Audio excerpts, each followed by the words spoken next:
Hello, hi. ఎలా ఉన్నారు? నేనైతే చాలా బాగున్నాను. అలాగే చాలా హ్యాపీగా కూడా ఉన్నాను. ఈరోజు అంత హ్యాపీగా ఉండడానికి రీజన్ మా ఆడపడుచు వాళ్ళు, మేము, మా అమ్మ, మా నాన్న, మా పెదమామ అందరూ కలిసి ధర్మాపురంకి వెళ్తున్నాం. అది మా అత్తమ్మ వాళ్ళ ఊరు. ఆ ఊరి గ్రామ దేవత దుర్గమ్మ గుడికి వెళ్తున్నాము. వెళ్ళడానికి మేమైతే రెడీ అయిపోయాం.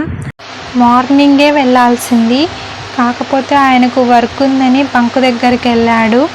ట్యాంకర్ అన్లోడ్ చేసేసి కార్కి డీజిల్ వేయించుకొని ఇంటికి వచ్చాడు. రెడీ అయిపోయి లగేజ్ మొత్తం బయట పెట్టేశాము. ఇంటి దగ్గరికి వెహికల్ వచ్చేసింది. గేట్కి లాక్ చేసేసి లగేజ్ మొత్తం 2 వెహికల్స్ సర్దుకున్నాం. మేము లగేజ్ సర్దేలోపు పిల్లలు హాయ్ చెప్తూ సెల్ఫీలు తీసుకున్నారు. మా ఆయన వాళ్ళ సిస్టర్ కిడ్స్ అన్నమాట ఆ పిల్లలు.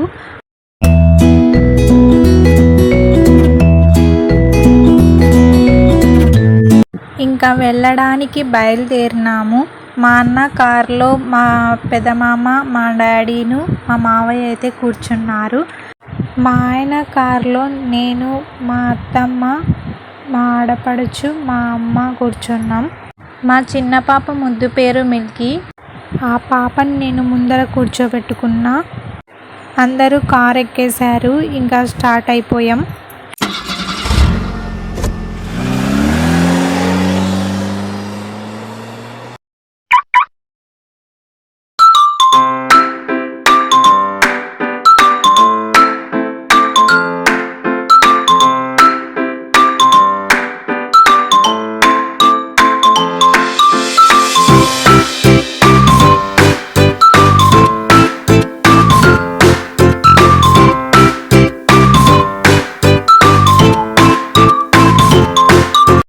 మా స్ట్రీట్ని అండ్ బస్ స్టాండ్ని దాటేసి వచ్చేసాము.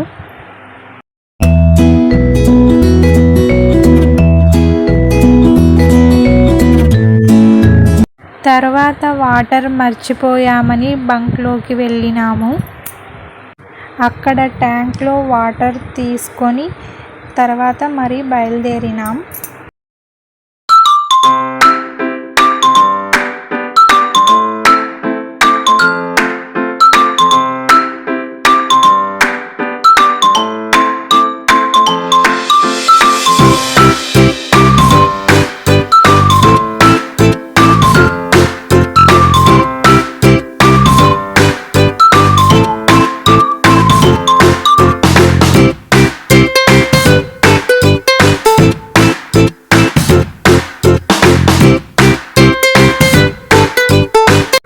మా ఊరి రూటు మొత్తం కంప్లీట్ అయిపోయి లెఫ్ట్ టర్న్ తీసుకొని హైవే ఎక్కినాము.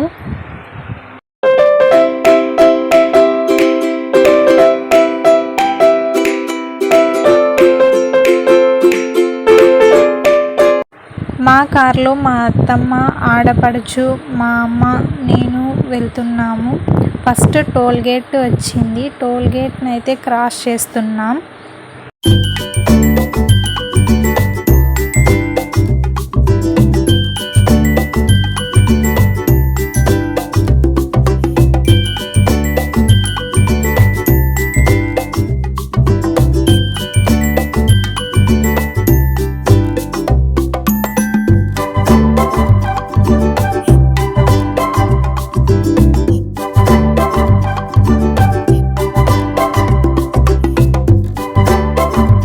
టోల్గేట్ దాటేసాము.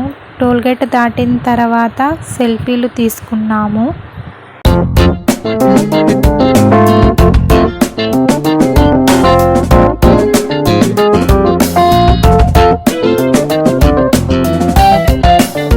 థర్టీ కిలోమీటర్స్ వెళ్ళిన తర్వాత హైవే నుంచి పల్లెటూరు రూట్కి తిరిగాము. ఆ ఊరి పేరు మిడుతూరు. అక్కడ లెఫ్ట్ టర్న్ తీసుకున్నాము.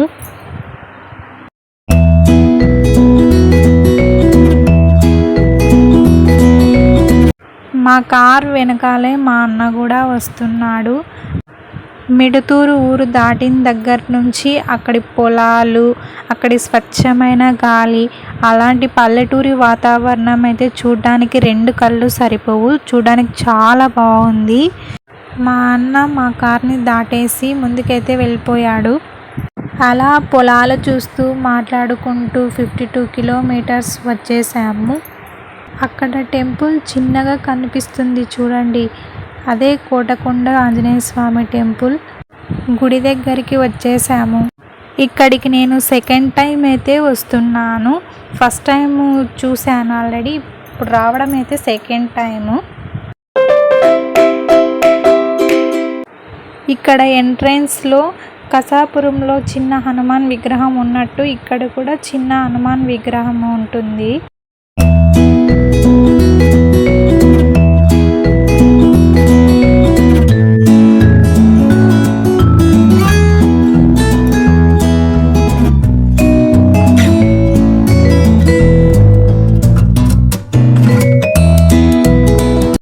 ఇంకా అందరూ కార్ దిగేసి దర్శనానికి గుడి లోపలికి వెళ్తున్నాము.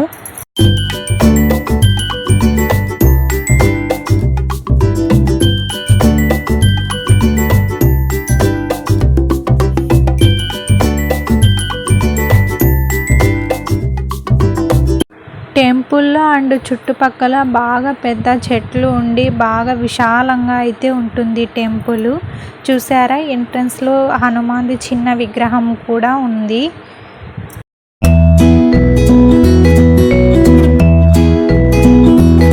ఇది కల్లికాయల చెట్టు.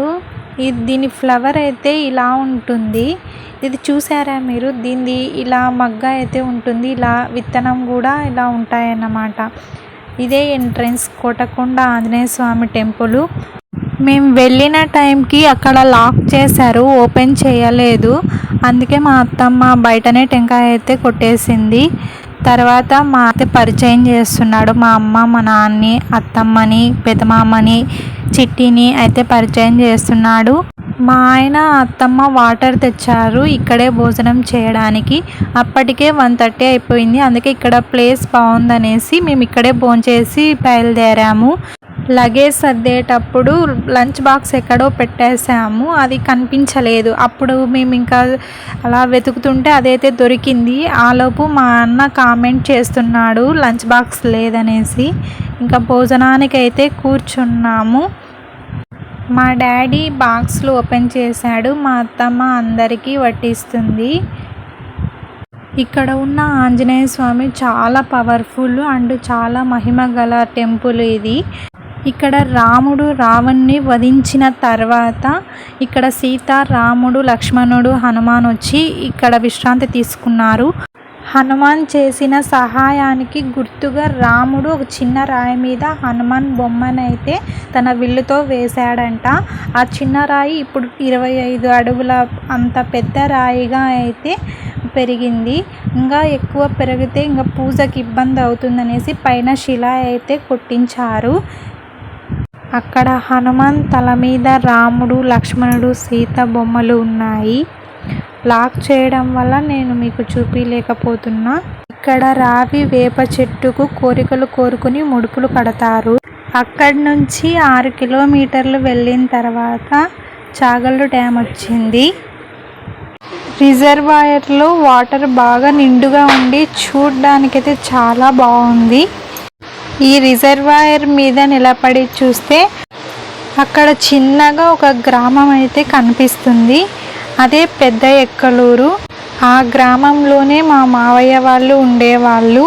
30 years అక్కడ నివసించినారు.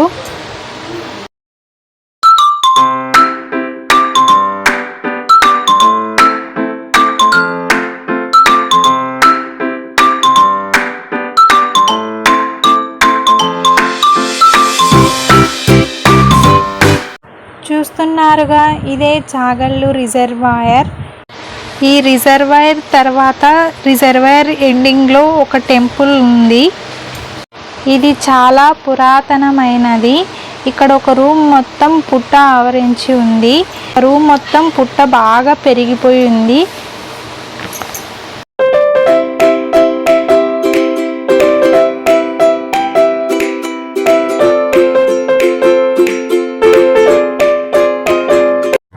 అలాగే కొంచెం దూరం నడుచుకుంటూ వెళ్తే అక్కడ పిల్లలు ఆడుకోవడానికి జారుడు బల్ల అండ్ ఉయ్యాల కూడా ఉన్నాయి.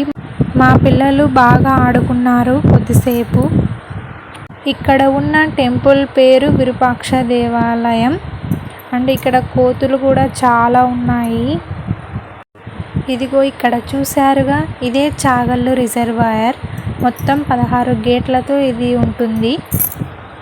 ఇది బాగా పెద్ద రిజర్వాయర్. అలాగే ఇటువైపు విరూపాక్ష దేవాలయం ఉంది. నేనైతే అక్కడికి వెళ్తున్నాను. ఇదే విరూపాక్ష దేవాలయం ఎంట్రన్స్. నేను లోపలికి వెళ్తున్నాను.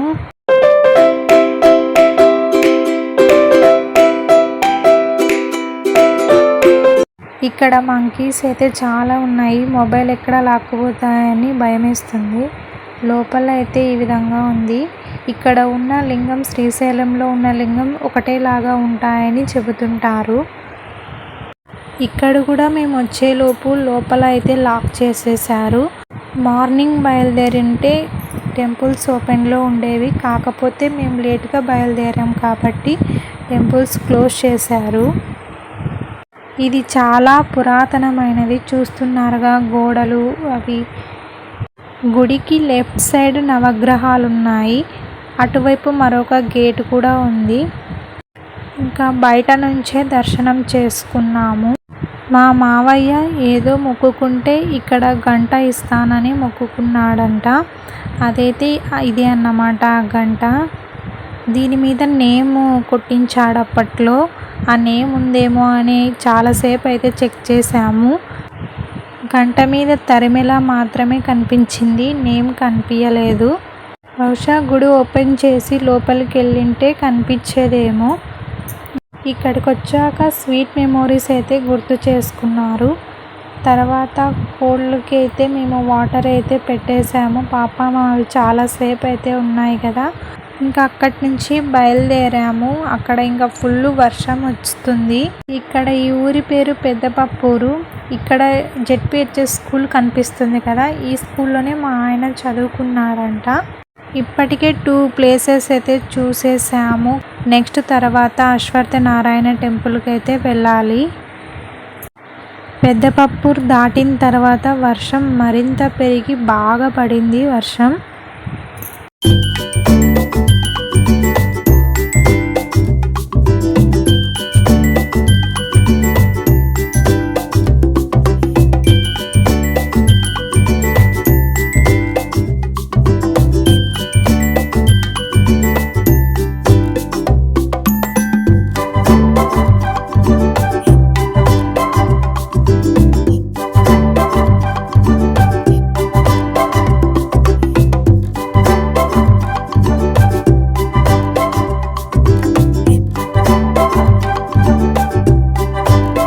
అశ్వత్థ నారాయణ టెంపుల్ దగ్గరికి వచ్చేసాము.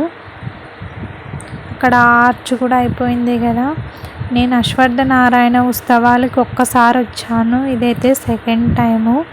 చూస్తున్నారుగా వర్షం ఎలా పడుతుందో. లోపలికి వెళ్ళి దర్శనం కూడా కుదురుతుందో కుదరదో అని అనుకున్నాము.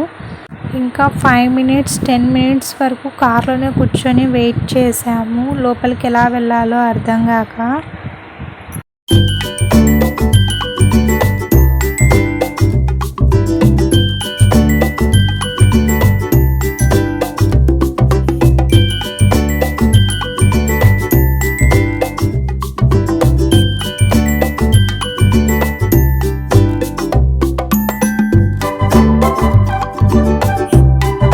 ఇంకా 2 vehicles ఒక చోట పెట్టి ఏం చేయాలని డిస్కషన్ అయితే జరుగుతోంది ఇక్కడ.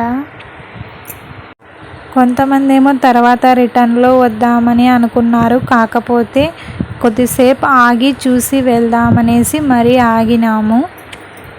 ఎలాగో లక్కీగా వర్షం కొద్దిసేపటికి తగ్గిపోయింది. ఒక 15 minutes వరకు వెయిట్ చేసాము. కొంచెం వర్షం తగ్గగానే ఇంకా కార్లో దిగేసి దర్శనానికి అయితే వెళ్ళినాం. ఇక్కడ ఈ చెట్టులోనే అశ్వత్థ నారాయణ కొలువై ఉన్నాడు. 1857లో తురుష్కుర దండయాత్రలో సింగనబట్టు స్థాపించిన ఈ అశ్వత్థ నారాయణ టెంపుల్ని ధ్వంసం చేశాడంట. తర్వాత ఆ మహాకవి ఈ చెట్టు కింద ఘోర తపస్సు చేసి ఆయన ప్రసన్నం చేసుకొని ఆ చెట్టులోనే ఆయన ఉన్నాడని నమ్ముతారు ఇక్కడ భక్తులు.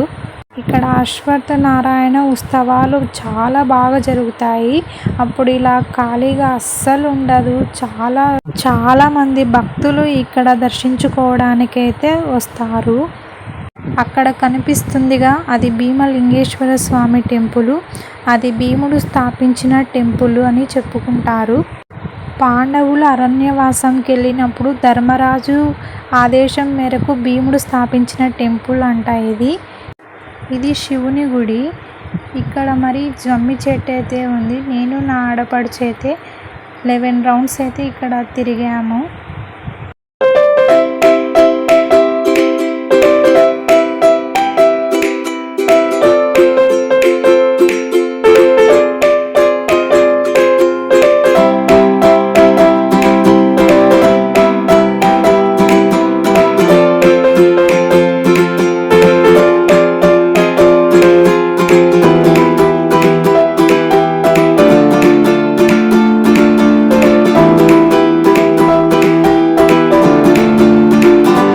ఇక్కడ చూసారా, సుబ్రహ్మణ్య స్వామి కొలువై ఉన్నాడు.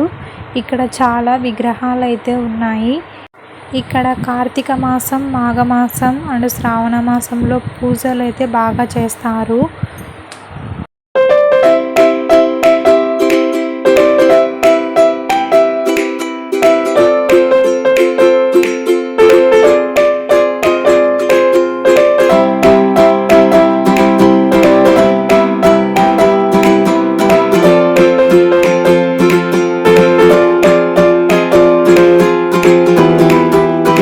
టెంపుల్ బయట వైపు ఈ విధంగా ఉంటుంది. అలాగే ఇంకా కొంచెం ముందుకు వెళ్తే అక్కడ పెన్నా నది కూడా ప్రవహిస్తూ ఉంటుంది. దాన్నే పినాకిని నది అని కూడా అంటారు. ఇంకా అక్కడ దర్శనం చేసుకున్న తర్వాత మరి లక్ష్మీ నరసింహస్వామి టెంపుల్కి బయలుదేరాము.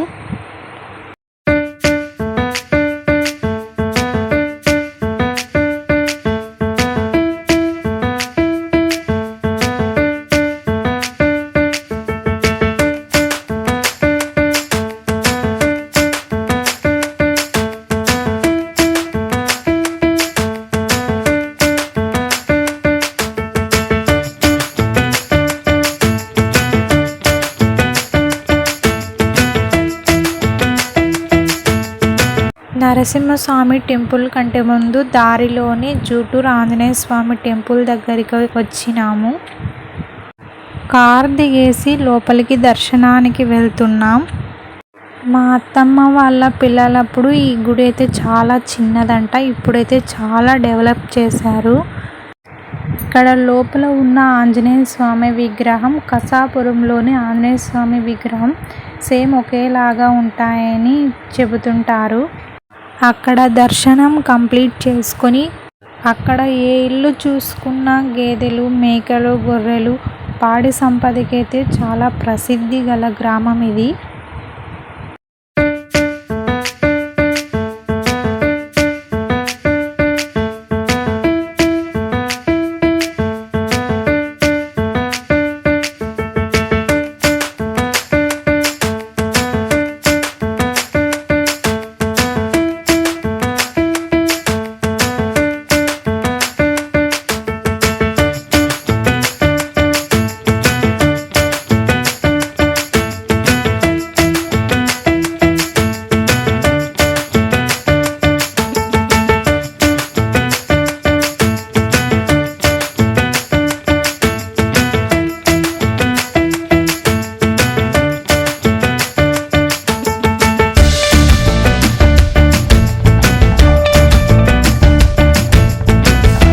ముందు అక్కడికి వెళ్ళడానికి రూట్ అయితే వేరే ఉంది. ఇప్పుడు మరి కొత్తగా వేశారు ఈ రూటు. ఈ ఆర్చ్ దగ్గర నుంచి కొత్తగా రూట్ వేశారు.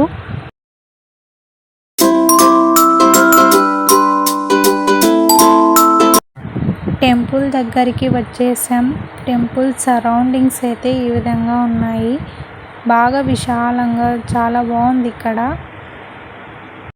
టెంపుల్ లోపలికి వెళ్తున్నాం.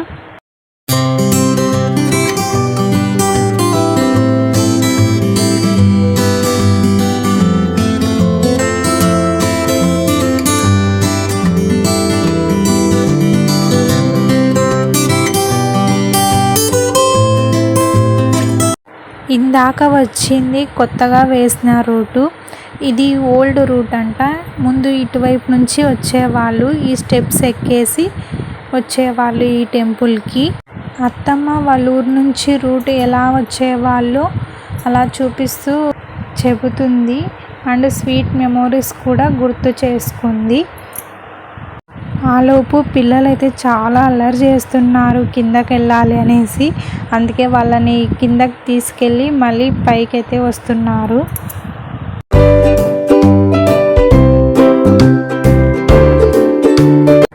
కేయాన్ష్ హాయ్ చెప్తున్నాడు కెమెరాని చూసి. ఏదో అలా ఫొటోస్ అయితే తీసుకున్నాం.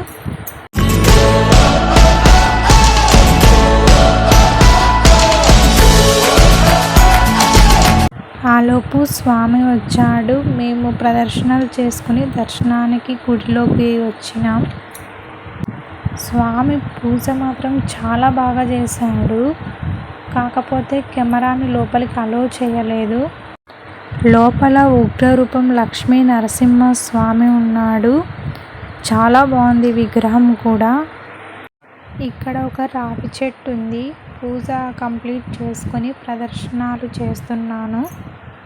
తర్వాత ఈ చెట్టుకు ఉయ్యాల కట్టాలనేసి అత్తమ్మ అయితే దానికి రెడీ చేస్తుంది.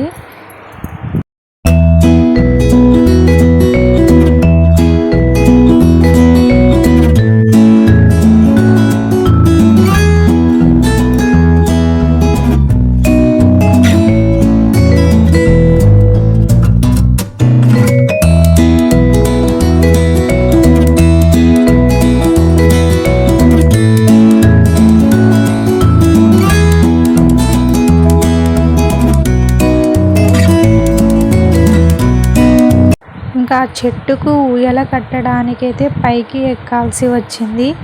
ఆ కట్ట ఏమో చాలా హైట్ ఉంది. ఎక్కడి నుంచి ఎక్కాలో అర్థం కాక చుట్టూరా చూసాము. నేనైతే చాలాసేపు ట్రై చేశాను కానీ ఎక్కలేకపోయాను. లాస్ట్కి చివరికైతే మా ఆయన హెల్ప్ చేశాడు. ఇంకా లోపలికి వెళ్ళేసి ఒక కొమ్మకు ఊయల కట్టేశాను.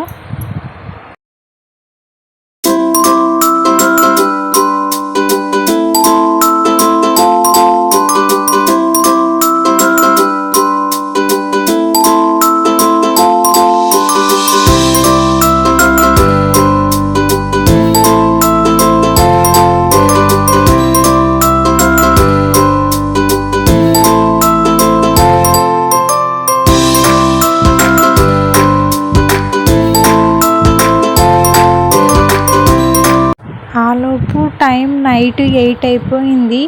అందుకే ఇంకా స్నాక్స్ తిందామని మేమైతే మరమరాలు తెచ్చుకున్నాము. ఇంకా అలా పొట్లాలు అయితే చుట్టేసుకొని ఇంకా మరమరాలు అయితే తినేసి తర్వాత ఇంకా లాస్ట్గా చివరిగా దుర్గమ్మ గుడికి అయితే బయలుదేరుతాము. మా మావయ్య కూడా హెల్ప్ చేస్తున్నాడు. మరి మా చిన్నోడు కేయాన్ష్ కూడా అందరికీ ఇస్తున్నాడు.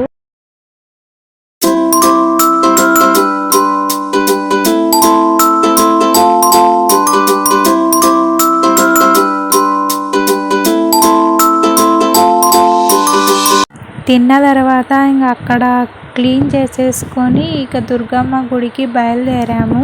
అప్పటికే నైట్ 8:30 అయిపోయింది. దుర్గమ్మ టెంపుల్ వచ్చేసింది. లోపలికి వెళ్తున్నాం. టెంపుల్ బ్యాక్ సైడ్ ఇలా ఉంటుంది. బ్యాక్ సైడ్ నుంచి లోపలికి వెళ్తున్నాము.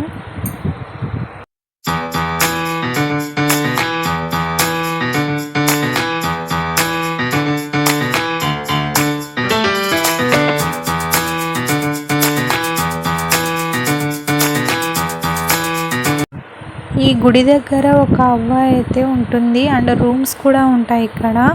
అవ్వతో కీ ఇప్పించుకొని రూమ్లోకి అయితే వచ్చేసాము. Okay, good night.